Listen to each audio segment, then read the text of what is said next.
Number 13. The Card. The mysterious mentor said that this is one of the worst Patrick a Joke episodes ever. Well, for me, it really isn't. Why? I'll explain when I'm done talking about this episode. SpongeBob really wants a very well Moby Man Boy card, but Patrick managed to get the card that he really wanted. And most of this episode just contains of Patrick going all over the place into danger with the card. And then he said, but SpongeBob, you can't always expect my usual brand of stupidity. I have to mix it up. Pick on your toes. I would go on and on of how stupid that is, but this just shows that the writers even know that this show sucks, and they're still doing it because they're muddy jokes. Anyway, Patrick says that he would give the card to SpongeBob after sunset.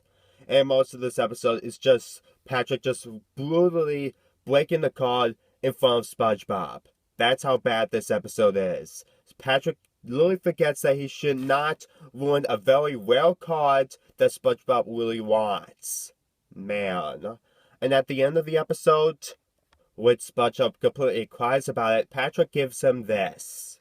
Apparently, Patrick has all 5 of the remaining cards in the packet. Then why isn't all these spread out in the first place? You can't just have all 5 in one packet if there are all 5 cards in existence. I mean, that's just a pathetic excuse, and Patrick even refused to talk about this when he got the card in the first place. Ugh. Okay, I'm gonna explain why, in my opinion, this episode is least bad than the other Patrick a Joke episodes. You see, to me, Patrick is just dopey in this episode, but not the good kind. The writers just literally make him do all this stuff because he's dopey. I really got nothing else to say about it. This episode doesn't really tick me off than the other Patrick's a Joke episodes. I know I really didn't say a lot about this episode, but it's just too generic to be taken seriously, in my opinion. Anyway, let's get into the next episode. Number 12. Slide Whistle Stooges. Okay, this is where I side with Squidward that SpongeBob and Patrick are acting very obnoxious. I mean, seriously. I really hate this episode way more than the last Squidward's torture porn. Most of this episode contains of SpongeBob and Patrick using the whistle to annoy Squidward. And that's it. And when Squidward just gives him a piece of his own medicine, they still enjoy it. And then Squidward is actually enjoyed by the whistle. And then most of this episode just contains of Squidward getting into trouble, and eventually, he's in the car, and he drives off a cliff accidentally, and he's completely injured, with the whistle stuck to his throat. And that's how the episode ends. I know I talk about this episode a lot, but trust me, you really do not want to suffer through this episode. This episode is annoying. I can't even tolerate it for 2 minutes. It's obnoxious, it's annoying. Squidward getting punished because he got annoyed, it doesn't work. Oh my god. I can't take it anymore. Let's just move on. Number 11. When I made this list, I really want to avoid this episode. But there's no avoiding at all. This episode is Demolition Doofus. My god, there is so much wrong in this episode. You know what makes this episode even worse than SpongeBob annoying people? People killing someone off. I'm not kidding. Oh my god. Look, I know Mrs. Puff has every right to be mad at SpongeBob because she's completely hurt after another boating accident, but when they're by an arena with cars, she goes completely insane, just like everyone else. And you now like her, but now you hate her. Oh my god. Ugh. I really hate this episode because of someone else killing someone off because of what they did. I mean, I know that could have almost killed Mrs. Puff, but seriously, she would go to jail for this. And just so you know, she never went to jail in this episode. Out of all the Mrs. Puff episodes that she's in, she doesn't go to jail in this episode. Stop reversing the other way around, writers. When SpongeBob competes in this challenge, He obviously survives because he's a sponge, and sponges don't usually get killed. Oh my god. We're not even to the worst part of this episode, and the worst part is when intentionally trying to kill Spongebob. What is this woman's problem? I mean, I get it, but still, if I was in this situation, I'll just tell him to wake up. Seriously, just wake up. Mrs. Puff is back to normal, and that's how the episode ends, with the entire school completely destroyed. Where do I even begin with this episode? Mrs. Puff committing murder just really changes this episode a lot. Seriously, it really does. Oh my god. Seriously, Mrs. Puff never getting arrested in this episode. Seriously, I know that the writers are trying to make sure that Mrs. Puff doesn't get arrested in every other episode, but this episode, she really deserves it. Ugh.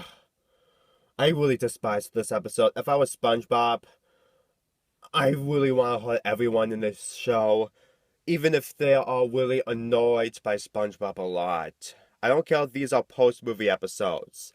This is just awful.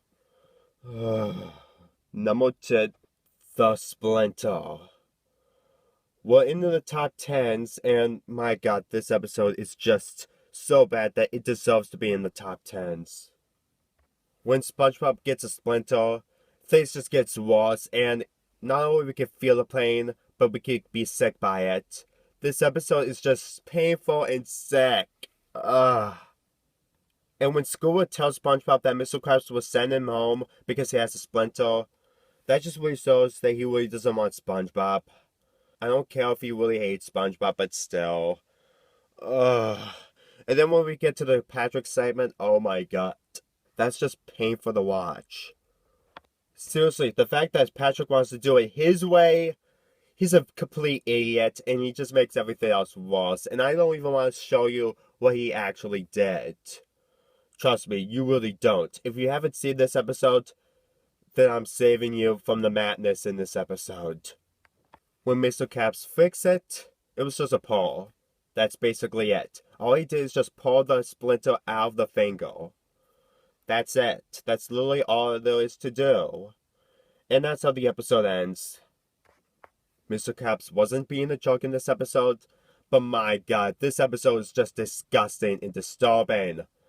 Oh my god. An episode about a splinter? Seriously, Wires? You really want to make an episode about the splinter? Seriously. Ugh. This just shows that they're literally running out of ideas when the years go by. It just really is. Anyway. Ugh. Number 9. Stuck in the Reno. This episode has so much problems. You really think that just the title of the name really thinks that it's just gonna have one problem. But no, it has a lot.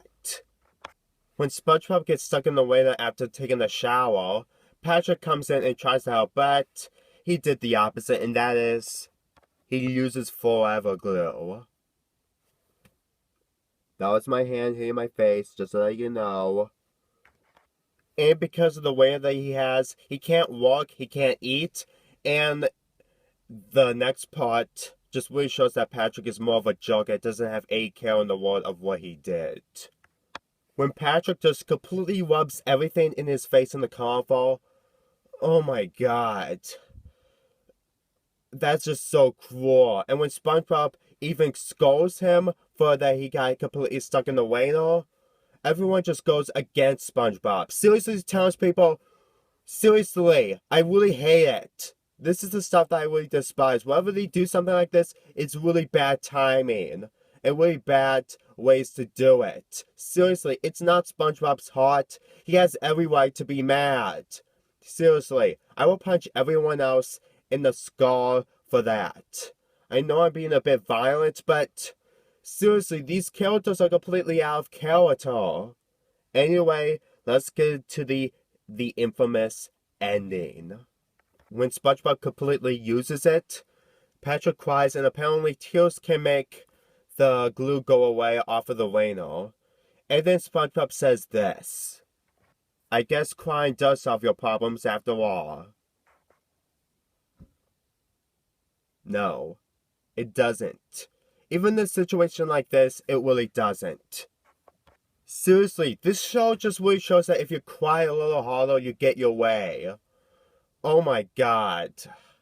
That is just one on every level. I mean, I know they're trying to show that tears might fix some problems, but not this way. Ugh. If SpongeBob says, I guess tears does solve your problems after all, it may be stupid, but it will at least not be this insulting. Ugh. Anyway, let's keep going. Number 8. Someone's in the kitchen with Sandy. Not only is Sandy torture porn, but a ripoff of imitation crabs. This episode is about that Plankton was about to steal the Krabby Patty secret formula, and Sandy was about to have a Krabby Patty, and then we get a scene of a close-up of Sandy's mouth eating a Krabby Patty. That is just so disgusting. Plankton was inside her helmet. Oh my god, that's just even more worse when someone else sees it. And when Sandy Cheeks goes home, Plankton is still there, and Sandy was taking a shower, and he threw her away. I guess it's just probably a thing that she has since in the winter episode in the earlier seasons, since she got her fur shaved off because of SpongeBob and Patrick. I guess I wasn't thinking into this episode too much. Let's just keep going. Plankton is using Sandy's skin, I guess, to steal the Krabby Patty formula, and unlike imitation crabs where it's executed fine, this episode's execution is just terrible. Let's talk about that. SpongeBob actually falls that Sandy can breathe underwater, and he doesn't recognize that it's actually Plankton's voice. That's how bad it is. And most of this episode is just contains of Plankton just putting the Krabby Patty bun on top of the Krabby Patty, on and off, when SpongeBob keeps saying, try again. Oh my god, that is so obnoxiously stupid. Meanwhile, Sandy just completely gets tortured. I mean, he tries to ask for help, but he just gets annoyed by townspeople. Seriously, townspeople? Oh my god, I really hate this so much. I really do. Oh, I feel bad for Sandy, especially the ending. And the ending is that she gets punished because of public nudity. Okay, first of all, she had to leave her house. Even if she may broke the law, Plankton stole something from her. Seriously, I really hate this a lot. These people are so blind that they don't see the real criminal in this episode and just blame it on someone else who's just trying to get payback from a villain. Seriously, Plankton was doing something evil in this episode and no one ever recognized him? Seriously? Seriously, can any of these writers get the victim a win? This is why I hate this show. For not once in the new episodes that the bad guys always use and the victims always win. I mean, seriously, it's just unfair. This is why I hate the mean-spirited in this show. Oh my god. I really hate this so much. At least we have 7 more. Let's just finish this off.